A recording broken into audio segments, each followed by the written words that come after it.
नमस्कार दोस्तों, कैसे हैं? अशोका आईएएस में आपका एक बार फिर से स्वागत है।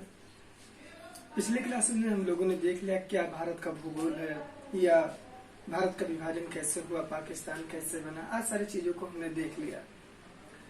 इससे हमें पता चला कि हाँ, उसमें से क्वेश्चन तो काफी सारे आते हैं, प्री या मेंस या इंटरव्यू जैसे। ठीक था। आज हम लोग जो आए हैं वो भारत के भूगोल पर ही आए हैं कि आखिर में भारत का जलवायु कैसा है। जैसे आप लोग सोचते हैं कि हम लोग सर्दियों में ऊनी कपड़े पहनते हैं, लेकिन इसी सर्दियों में ही तमिलनाडु में कोई व्यक्ति ऊनी कपड़ा नहीं पहनता है। क्या कारण है? या फिर एक तरफ भारत में मरुस्थल बना होता है तो दूसरी तरफ हरे भरे मैदान है। क्या कारण है? इन सारे सवालों पर चर्चा करने के लिए, जिनमें यूपीएससी या पीसीएस, एसएससी या टेट सीटेट जितने भी एग्जाम्स हैं, सब में कहीं ना कहीं सवाल आ ही जाते हैं। आप आईएएस प्री 2019 का या 18 का 17 का उठा के पेपर देखेंगे तो यहाँ से सवाल आपको कई सारे मिलेंगे। मुख्य परीक्षा में तो यही आता ही है, रियलिटी यही है कि जैसे भारतीय मानसून का भारतीय कृषि पर क्या प्रभाव है, या ब्लैंकेट महोदय ने किस प्रकार इसको भारत के मानसून का जुआ कर दिया है, ये सारी चीजें हैं। तो जैसा कि आप जानते हैं, ये सारी चीजें हमने जो आज हम आपको पढ़ाने का प्रयास करेंगे वो मुख्यतः 2 किताबों से लिया है हमने। जो भी चीजें हम आपको बताएंगे उनमें 2 सबसे बड़ी चीजें हैं। एक तो एनसीईआरटी कक्षा 11 की है, भारत का भौतिक पर्यावरण। इसको या चाहे आईएएस हो चाहे पीसीएस हो, सब यहाँ से सवाल पूछते हैं। तो एक तो ये पुस्तक हमारी सबसे प्राथमिकता में है। जो भी चीजें हम आपको बताएंगे वो एनसीईआरटी बेस्ड ही बताएंगे, जिसमें कक्षा 11 की ये पुस्तक सबसे महत्वपूर्ण है। और जो दूसरा सबसे महत्वपूर्ण पुस्तक हमारी है वो मुख्यतया मुख्य परीक्षा के लिए ही रचित है, और वो आपका खुल्लर का है, भारत भूगोल। ये मुख्य परीक्षा के लिए है। इसमें यदि आप भारत के जलवायु को यदि आप पढ़ रहे हैं तो इसमें इतना विस्तृत तरीके से दे दिया गया है कि चाहे आप आईएएस हो चाहे पीसीएस चाहे जो हो, इनसे आगे नहीं पूछता है। इत्तेफाक की बात, ये जो क्वेश्चन पूछ लेते हैं तो उसका जो सार या संदर्भ होता है वो इन्हीं किताबों से मिलता है। तो यदि आप आज की क्लास को पढ़ लेते हैं तो फिक्स है आपको बहुत सारी चीजें नहीं मिलेंगी, क्योंकि इसमें 1 से अधिक किताबों का समावेश किया गया है। तो कई सारे विचार भी आपको मिलेंगे, जिसमें एनसीईआरटी सबसे प्रमुख है। खुल्लर का तो महत्वपूर्ण है ही है। तो आज हम पढ़ेंगे भारत की जलवायु। शुरू करते हैं आज।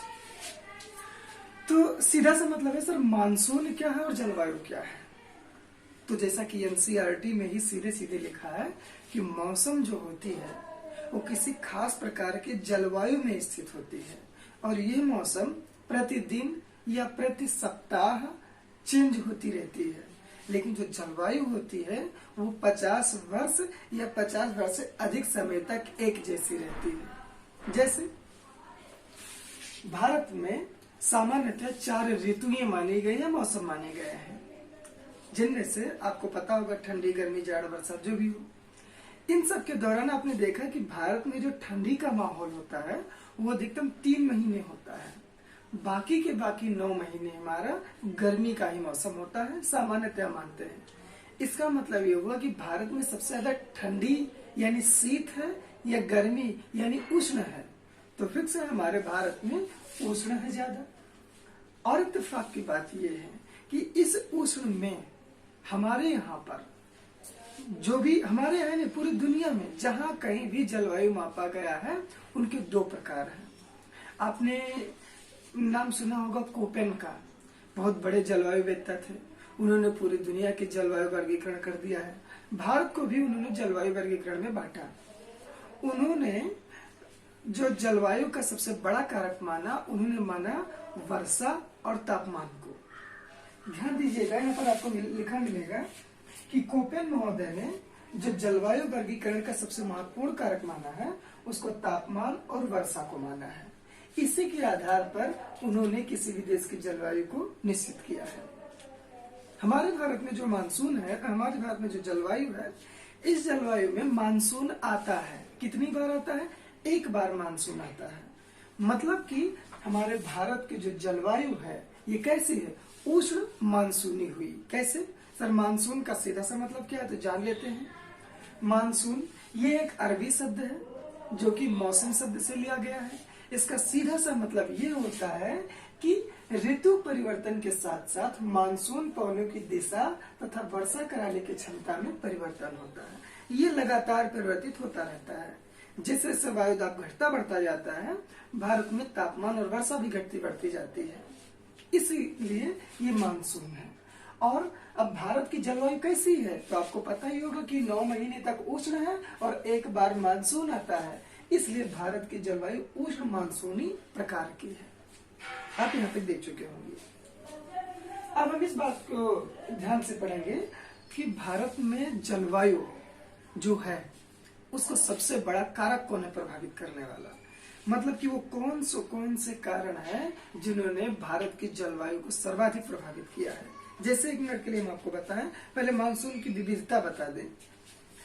एक तरफ केरल तमिलनाडु में जबरदस्त बारिश होती रहती है और यहाँ पर हमेशा तापमान उच्च बना रहता है। दूसरी तरफ दिल्ली में तापमान उच्च लगातार बना रहता है, लेकिन यहाँ पे जो तापांतर होता है वो घटता और बढ़ता रहता है। जैसे यहाँ पे ठंडी और गर्मी का विशेष प्रभाव नहीं होता है क्योंकि समंदर होता है। दूसरा बात, यहाँ पे ठंडी और गर्मी का सर्वाधिक प्रभाव होता है क्योंकि यहाँ पे समंदर नहीं होता है। तो सर समंदर का क्या कारण है इस तरह से, तो जरा बता दें।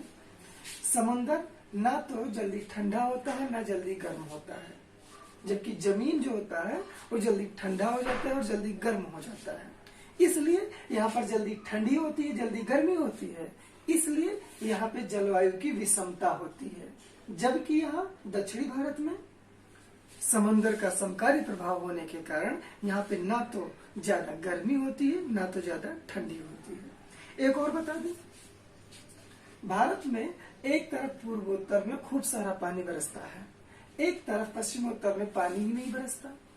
जैसलमेर में जितना 10 वर्षों में पानी बरसता है उतना हमारे मेघालय में एक जगह है जिसका नाम है वहां पर एक दिन में उतनी बारिश हो जाती है जितना जैसलमेर में 10 साल में नहीं होता। दूसरी बात, यहाँ पंजाब में मात्र 2 महीने अधिकतम मानसून हमारा टिकता है, लेकिन हमारे केरल में 6 महीने से अधिक टिक जाता है। ये सब क्यों है, क्या है ऐसा? ये सारा कारण हमारा जो है वो 4 के आधार पर है। पहला बोले तो भारत की जलवायु को प्रभावित करने वाला सबसे प्रमुख कारक कौन है, जान लेते हैं। पहला प्रमुख कारक है जिसका नाम है अक्षांश।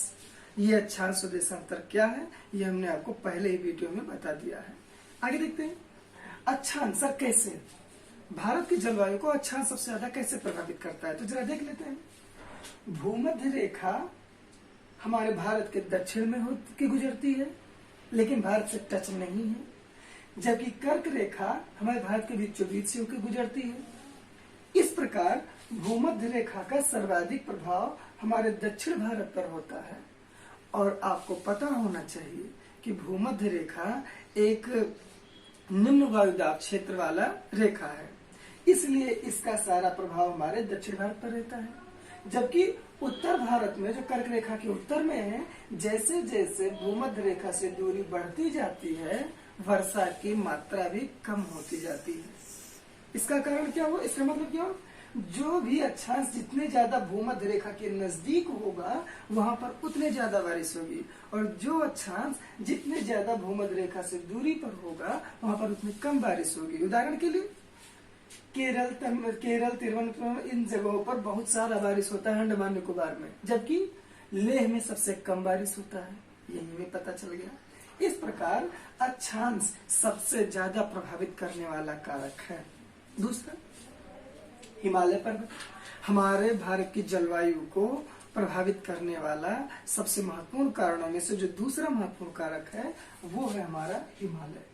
ये हिमालय एक प्रहरी के भांति हमारे उत्तर में खड़ा हुआ है और उत्तरी ध्रुव से आने वाली कठोर बर्फीली हवाओं को, जो ध्रुवीय हवाएं हैं, उनको रोककर हिंदुस्तान में एक जैसी जलवायु प्रदान करता है।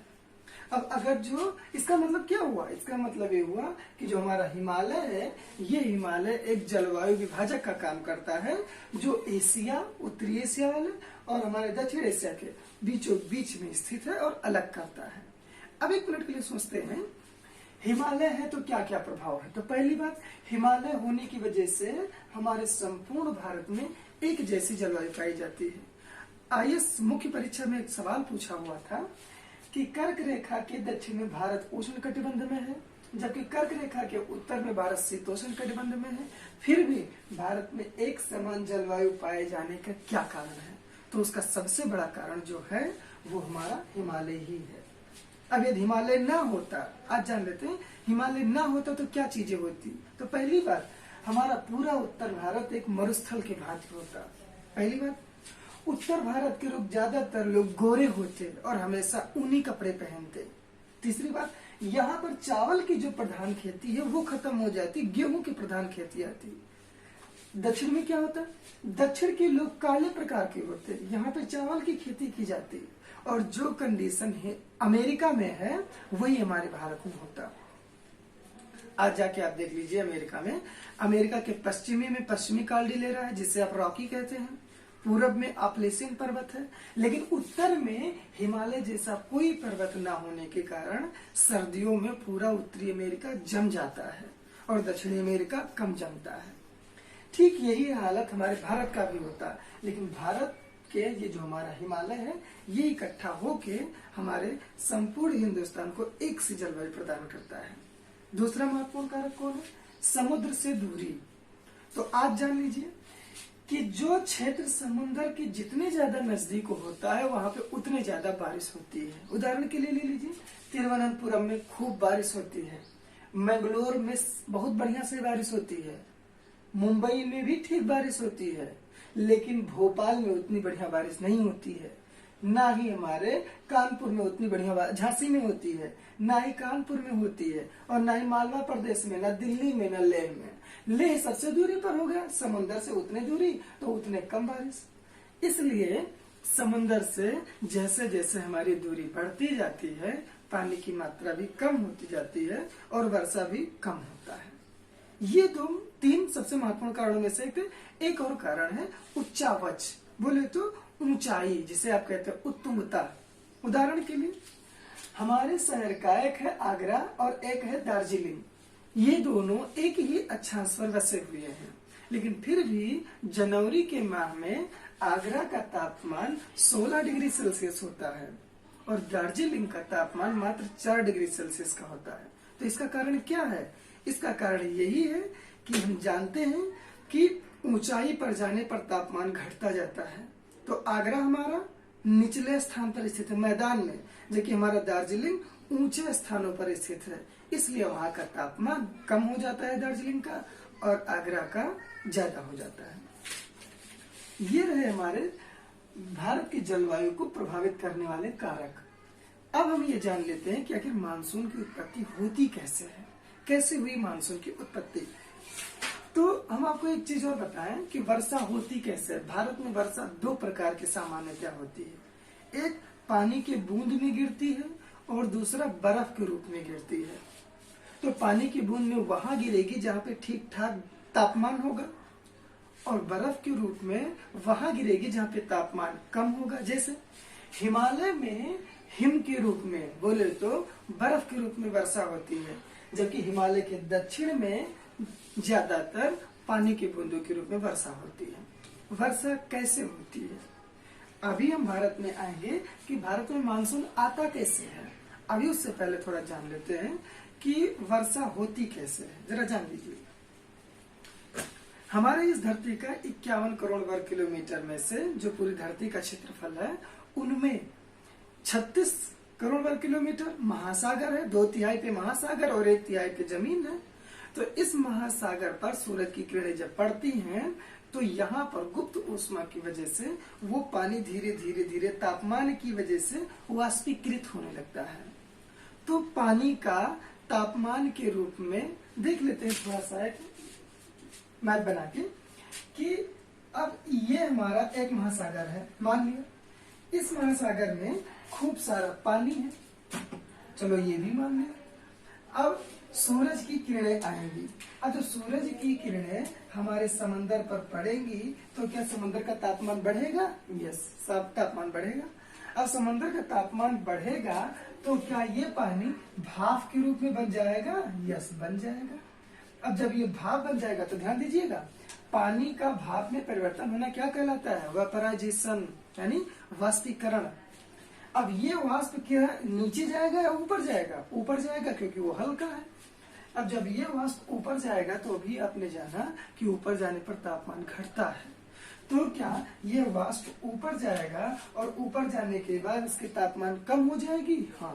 और जब इसका तापमान कम हो जाएगा तो गुप्त ऊष्मा निकल जाएगी? हाँ। और जब गुप्त ऊष्मा निकल जाएगी तो क्या भाप पुनः पानी की बूंदों में बन जाएगा? हाँ, बन जाएगा। अब ये पुनः पानी के बूंदों के रूप में ये बन गया है तो इसका मतलब हम क्या कहेंगे? इसको कहेंगे संघनन। यानी कि पानी का वाष्प में बनना वाष्पीकरण और वाष्प का पुनः पानी में बनना संघनन, यानी कंडेंसन कहलाता है। अब बहुत सारी बूंदें इकट्ठी हो जाएंगी तो क्या बना लेगा? बादल। और क्या बादल पानी का एक बड़ा सा स्रोत होता है? हाँ। तो क्या अब ये बादल जैसे जैसे इसका तापमान कम होता जाएगा पानी की बूंद बड़ी होती जाएगी? हाँ, बड़ी होती जाएगी। और जब बड़ी हो जाएगी तो क्या ऊपर पानी रुक पाएगा? नहीं। तो क्या गिरने लगेगा? हाँ। तो क्या वही पानी गिरने को हम वर्षा कहते हैं? यस। इस प्रकार वर्षा, ध्यान दीजिएगा, यही कारण है। अब समस्या आती है कि सर तापमान, वाष्पीकरण, संघनन आदि सारी चीजों में वर्षा के लिए सबसे महत्वपूर्ण क्या है?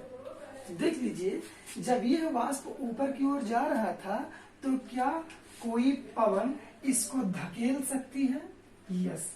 और जब ये पवन इस वाष्प से मिल जाएगी तो इस पवन में ये वाष्प घुल जाएगा? हाँ।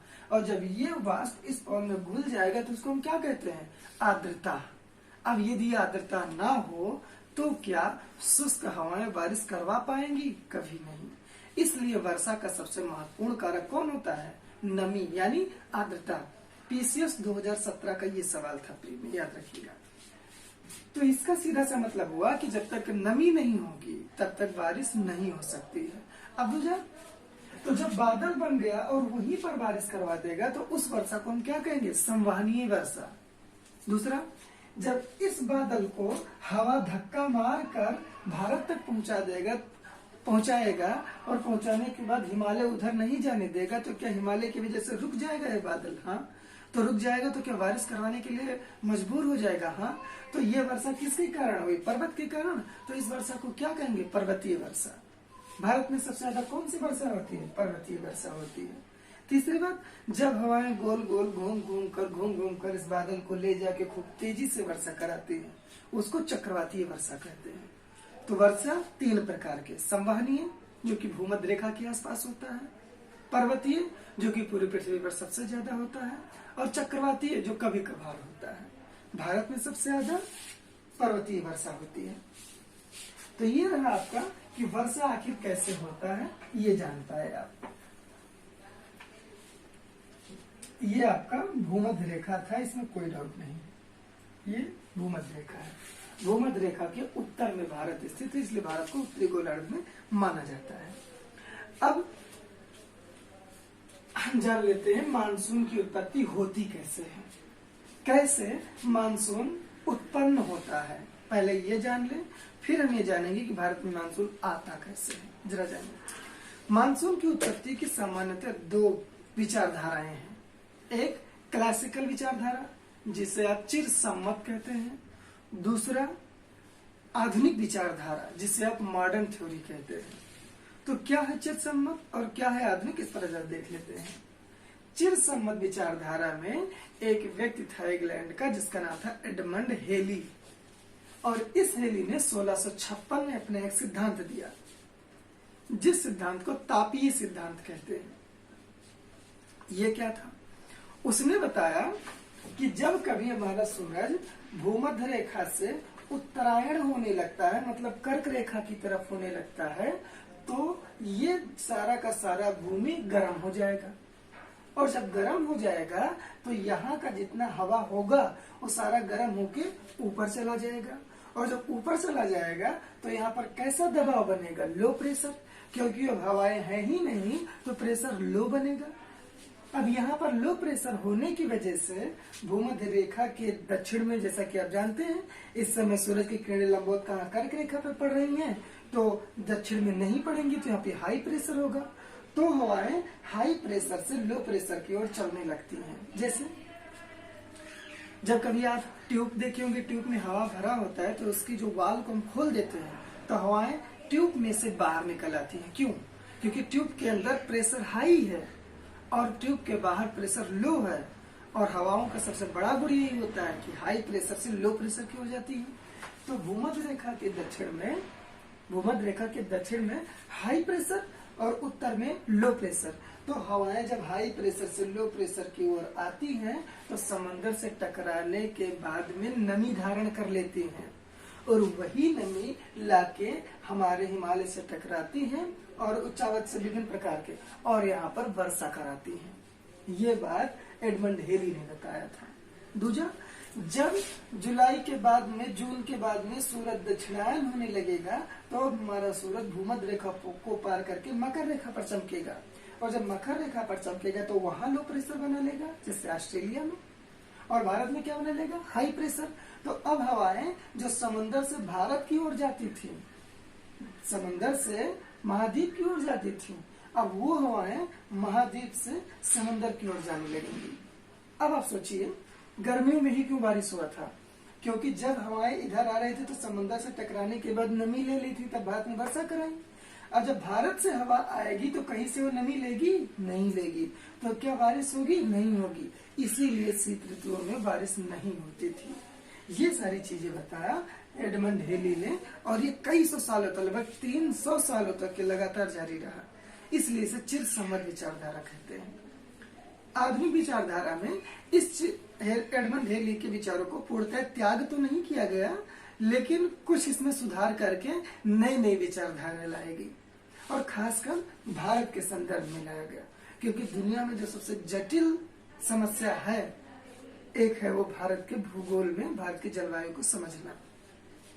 अशोका आईएएस की तरफ से यही चीजें आज हम आपको बताने का पूरा प्रयास करेंगे कि भारत में जलवायु आता कैसे है, मानसून आता कहते हैं कैसे। यद्यपि आज तक किसी वैज्ञानिक ने पूरी तरह से ये कंफर्म नहीं कर पाए हैं कि हाँ, यही एक बड़ा कारण है, यही एकमात्र कारण है जिसकी वजह से भारत में मानसून आता है। आप खुल्लर को उठा के पढ़ लेंगे, आपको सीधी चीजें ऐसे लिखी हुई है। एनसीईआरटी को पढ़ेंगे, चाहे जहां पढ़ेंगे, हर जगह यही लिखा हुआ है। तो अब हम ये जानेंगे कि आखिर भारत में मानसून आता कैसे है। तो दो चीजें था, एक तो अभी तक हमने देख लिया चिरसम्मत विचारधारा। अब आधुनिक विचारधारा पढ़ लेते हैं कि आधुनिक विचारधारा है क्या भारत में मानसून आने का। चलो देख लेते हैं। इस आधुनिक विचारधारा में सबसे पहला इम्पोर्टेंट है ITCZ, inter tropical convergence zone. English में लिखा हुआ है, हिंदी में इसका सीधा सा मतलब है उष्ण कटिबंधीय अभिसरण क्षेत्र। ये क्या है, इसका क्या मतलब है, बता रहे हैं आपको। ITCZ एक ऐसा क्षेत्र होता है जहां पर कर्क रेखा से, आपको पता होगा व्यापारिक कोने क्या है। व्यापारिक कोने वो है जो उत्तरी गोलार्ध में कर्क रेखा से भूमध्य रेखा की ओर और दक्षिणी गोलार्ध में मकर रेखा से भूमध्य रेखा की ओर।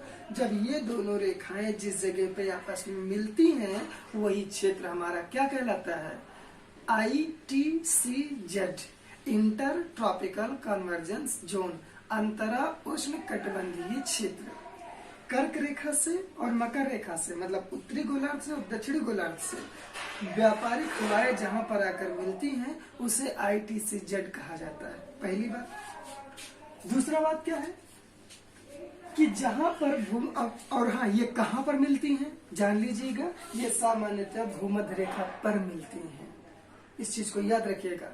और जहां पर ये दोनों हवाएं मिल जाती हैं, इन हवाओं मिलने की वजह से उस भूमध्य रेखा पर कभी हवाएं घूम नहीं पाती हैं, और मिलने के बाद ऊपर ऐसे उठ जाती हैं, और जब उठ जाती हैं तो हमेशा भूमध्य रेखा पर लो प्रेशर बना रहता है, जिसकी वजह से उसको हम डोलड्रम कहते हैं, यानी शांत पेटी।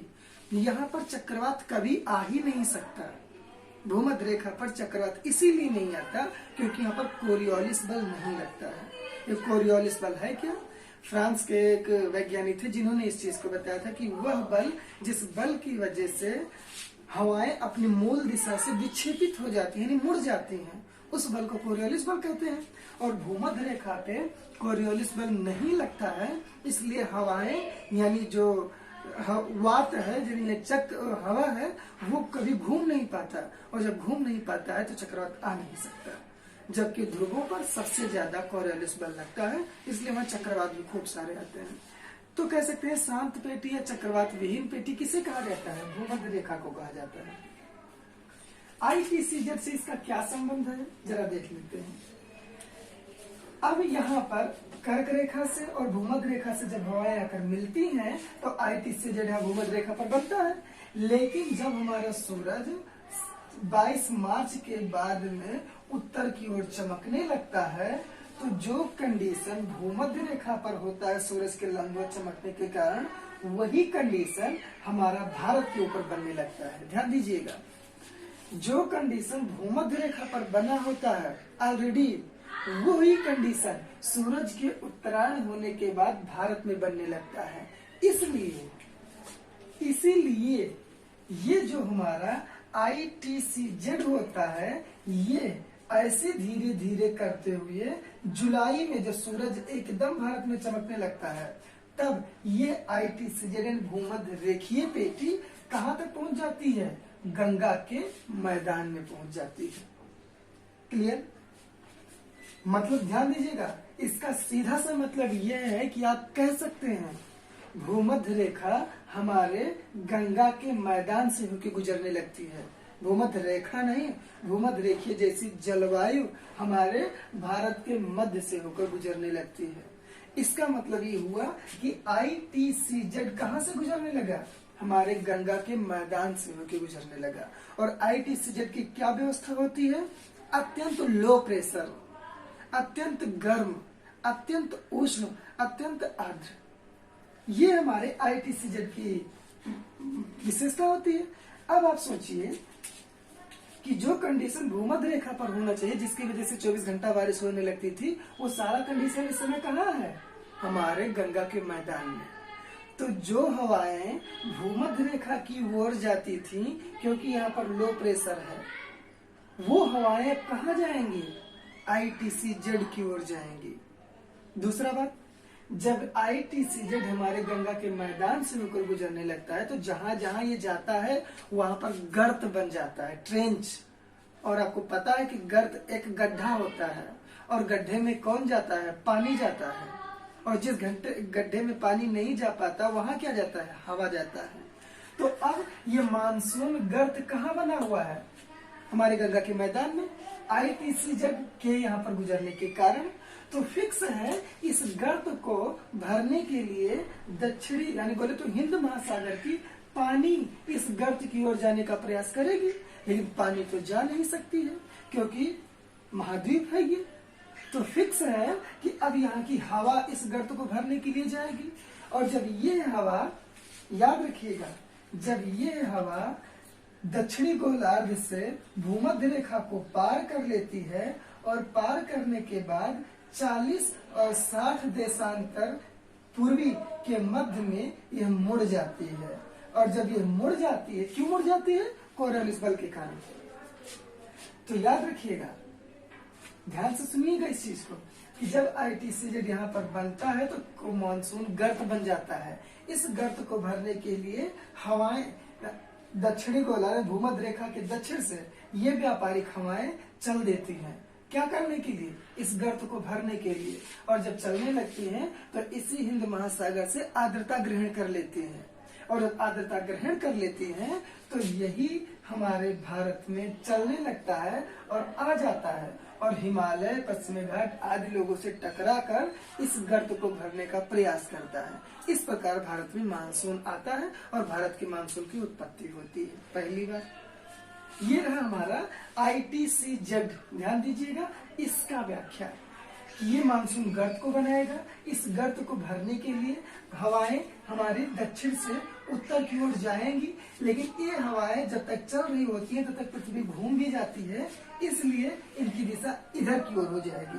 और ये किधर से आ रही है? दक्षिण पश्चिम से। किस सागर से उठी है? अरब सागर से।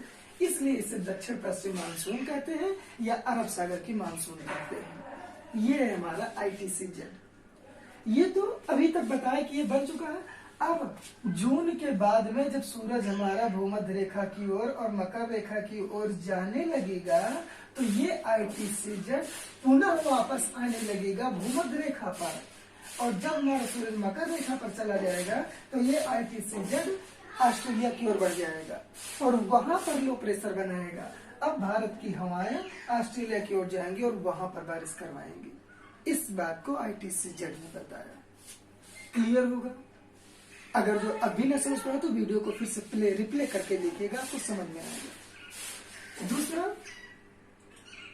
जो कारण बताया गया भारत में मानसून की उत्पत्ति का, वो कौन था? एक है जिसका नाम जेट प्रवाह या जेट स्ट्रीम।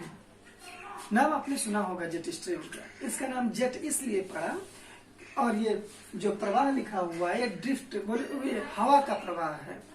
हमारा जो वायुमंडल है, इस वायुमंडल में स्तरीकरण है। इस स्तरीकरण में क्षोभ मंडल, समताप मंडल, मध्य मंडल, आयन मंडल, बहिर्मंडल आदि मंडलों में हमने वायुमंडल को बांट लिया है। ये हमारे अलग वीडियो का एक चैप्टर है, हम उसको अलग आगे बताएंगे। अभी जान लीजिए कि जो हमारे धरती के सबसे नजदीक स्थित होता है क्षोभ मंडल, इस क्षोभ मंडल की ऊपरी सीमा जिसे आप क्षोभ सीमा कह सकते हैं, वहां पर 6 से लेकर 12 किलोमीटर की ऊंचाई पर अत्यंत ठंडी हवा पश्चिम से पूर्व की ओर बहती है। याद रखिएगा, क्षोभ मंडल की ऊपरी परत में विसर्पी गति ऐसे इस गति से, विसर्पी गति से 6 से लेकर और 12 किलोमीटर की ऊंचाई तक लगभग 90 किलोमीटर प्रति घंटा के हिसाब से यह ठंडी पवन उत्तरी गोलार्ध और दक्षिणी गोलार्ध दोनों में चलती है, पश्चिम से पूरब। लेकिन दक्षिणी गोलार्ध में जमीन का जो अभाव होने की वजह से वहां पर जेट स्ट्रीम अधिक शक्तिशाली नहीं है, लेकिन उत्तरी गोलार्ध में जमीनों की अधिकता होने के कारण, धरातल अधिकता होने के कारण ये अत्यधिक शक्तिशाली है। तो जेट स्ट्रीम ध्रुवों से पैदा होती है और वहां से पैदा होती है, ठंड रहती है। अब जब ये स्ट्रीम हमारी इस जगह पर पहुंचती है तो ये हिमालय से बढ़ जाती है। पहली बार ठंडियों में देखते हैं, जब हमारा ध्रुव बहुत ठंडा हो जाएगा तो पवन जो ऊपर होगा वो नीचे की ओर आएगा। तो ये जेट स्ट्रीम पहले ध्रुव पर, फिर ध्रुव से धीरे धीरे भूमध्य रेखा की ओर बढ़ता है, लेकिन ये जेट स्ट्रीम कभी भूमध्य रेखा पर नहीं जा सकता, उसके उत्तर में ही रहेगा, कर्क रेखा के आसपास। तो जब इतनी ठंडी हो जाती है ये, तो यहाँ पर आने के बाद ये जेट स्ट्रीम हमारे भारत में प्रवेश करता है। और भारत में कहाँ प्रवेश करता है? पंजाब में। ये अत्यंत ठंडी होती है और ये जहां जहां पहुंचता है वहां करता